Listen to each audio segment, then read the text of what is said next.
نحن نقص عليك أحسن القصص بما أوحينا إليك هذا القرآن وإن كنت من قبله لمن الغافلين. القصص النبوي قصوينك نبيذا.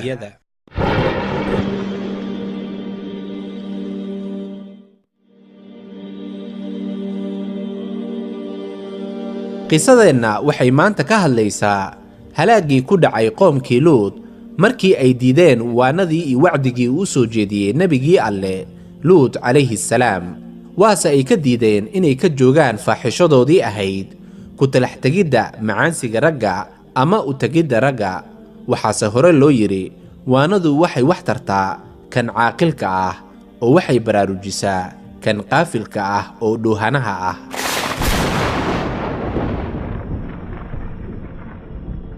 markii ay malaa'igtii u sheegeen luud calayhi salaam ciqaabta ku dhici doonta qoomkiisa iyaga oo leh aroornimada baa ah madashooda, yacni xilliga la halaagi doono, soo ma ahan subaxa ama aroornimada wax dhow. inna maw'idahum as-subh alaysa as-subhu biqarib.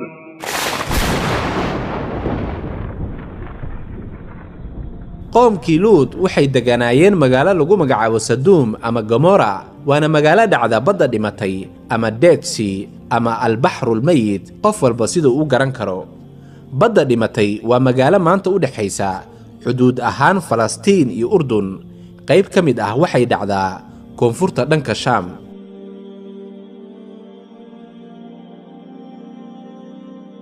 luud calayhi salaam wuxuu markiiba go'aansaday inuu isaga baxo magaaladii isagoo ay wehlinayeen reerkiisa, kuwaasi oo kale ahaa labadii gabdhood uu dhalay keliya. waxaase la sheegaa in xaaskiisii ay la socotay, hase ahaatee markii ay baxeen oo qoraxdu ay soo baxday waxaa haleeshay ciqaabtii alle.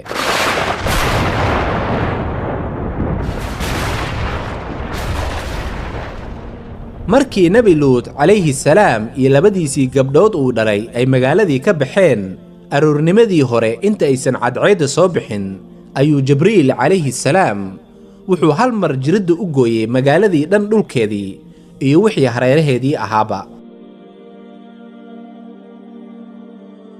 waxayna ahaayeen 7 magaalo oo leh dadkeedii iyo dunyadeediiba, wuxuuna u qaaday jibriil calayhi salaam magaalooyinkaasi oo dhan xagga samada, kadibna u soo rogay afgembi.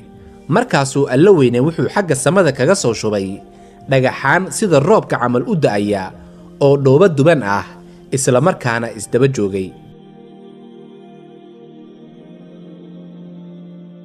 xaaskii luud waxaa la sheegaa in ay la hartay qoomkeedii, halka sidaasi oo kale la soo wariyo inay raacday luud calayhi salaam. laakiin markii ay maqashay qaylidii iyo sawaxankii ka baxayay qoomkeedii ayay ku soo laabatay ayada oo leh alla qoomkaygiiow. saa hal mar waxaa iyadii oo dhan ku soo dhacay dhagax u calaamadeysnaa iyada keliya oo digada ka dhigay gebi ahaanteedba, waxayna la diin ahayd tolkeeda oo sidaasi oo kale ahayd jaajuusad u xoog waranta qoomkeeda.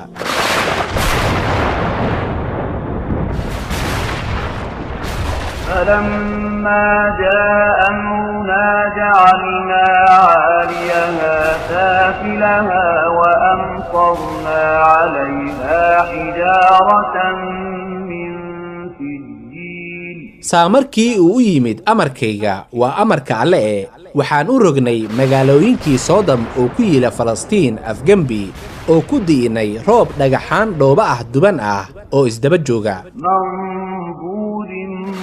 مسومة عند ربك وما هي من الظالمين ببعيد. oo laga soo calaameeyey xagga rabbiga, kamana aha mar waliba wax fog oo meel kama jiraan daalimiinta, mushrikiinta, xumaanfalayaasha iyo wax la mid ah.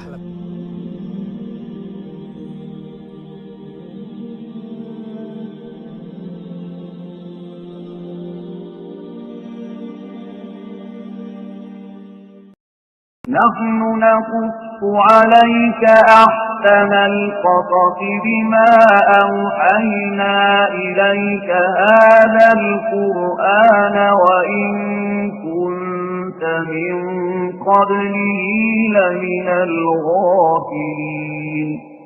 القصص النبوي.